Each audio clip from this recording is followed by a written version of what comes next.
Last ഒരു 20 days 15 ഡേയ്സോളം leave എടുത്ത് അങ്ങനെ ടോട്ടൽ 20 ഡേയ്സ് കിട്ടി. അത് ഡെയിലി രാവിലെ തൊട്ട് വൈകിട്ട് വരെ 8 ക്ലാസ് വരെയൊക്കെ 10 ക്ലാസ് വരെയൊക്കെ കേട്ട ദിവസങ്ങളുണ്ട്. അതാ കൂടുതലും ചെയ്തു തരുന്നത്. ആ ക്ലാസ് എല്ലാം വളരെ നമുക്ക് ഭയങ്കര ഉപകാരപ്രദമായിരുന്നു.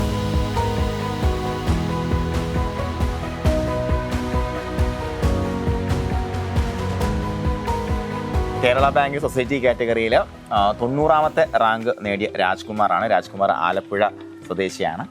അപ്പോൾ രാജ്കുമാറിൻ്റെ ആ ഒരു എക്സ്പീരിയൻസ് ആണ് ഇന്ന് നിങ്ങൾക്ക് പ്രചോദനമാകാൻ പോകുന്നത്.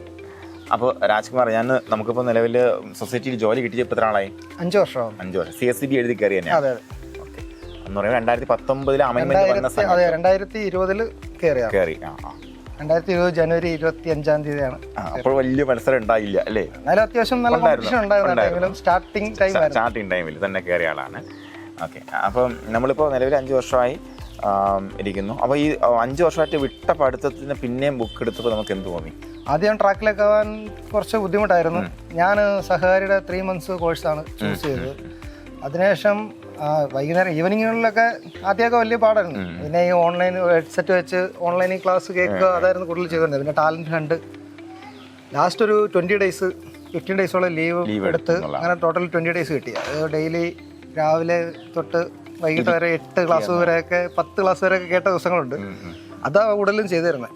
ആ ക്ലാസ് എല്ലാം വളരെ നമുക്ക് ഭയങ്കര ഉപകാരപ്രദമായിരുന്നു.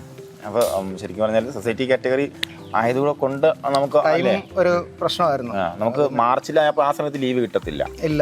പിന്നെ എക്സാം ഡേറ്റ് വരട്ടെ എന്ന് പറഞ്ഞ് കാത്തിരുന്ന് വന്നു കഴിഞ്ഞിട്ട് പിന്നെ പെട്ടെന്ന് കോഴ്സ് സ്റ്റാർട്ട് ചെയ്യായിരുന്നു. ക്രാഷ് കോഴ്സിലായിരുന്നു ചേർന്നത്.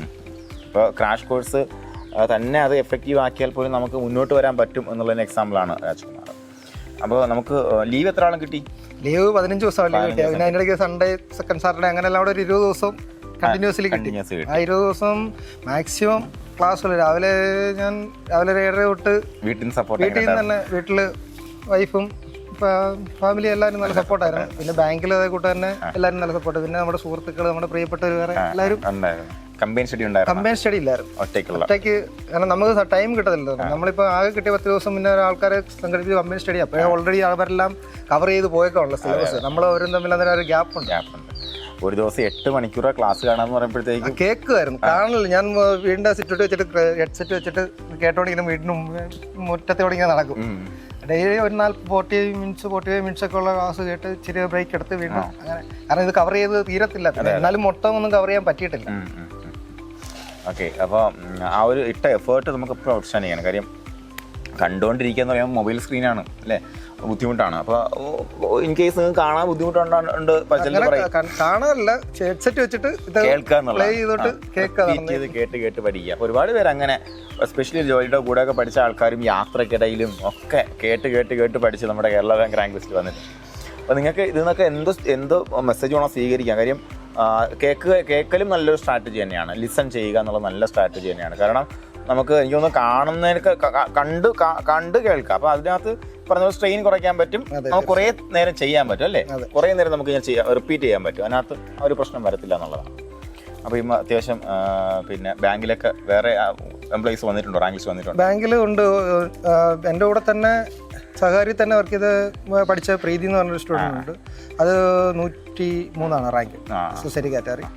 പിന്നെ ഞങ്ങളെല്ലാവരും ബാങ്കിലെ സഹകാരി. വേറെ 5 പേരുണ്ട് ലിസ്റ്റിൽ. ബാക്കി 3 പേരും ഇച്ചിരി സ്വല്പം പുറകിലാണെന്നേ ഉള്ളൂ. എല്ലാവരും ലിസ്റ്റിലുണ്ട്. അപ്പോൾ ഏകദേശം ഒരു 3-3.5 മാസത്തെ കഠിന അധ്വാനത്തിലോടുകൂടി കേരള ബാങ്കിൻ്റെ അഡ്വൈസ് വാങ്ങി മുന്നോട്ട് പോകുന്ന രാജ്കുമാറിന് എല്ലാവിധ ഭാവുകങ്ങളും. ഓക്കെ. അപ്പോൾ ഇനി പുതിയ ലൈഫിൽ ഒരുപാട് വെഞ്ചേഴ്സ് മുന്നോട്ട് കൊണ്ടുവരിക. ഓക്കെ. Thank you.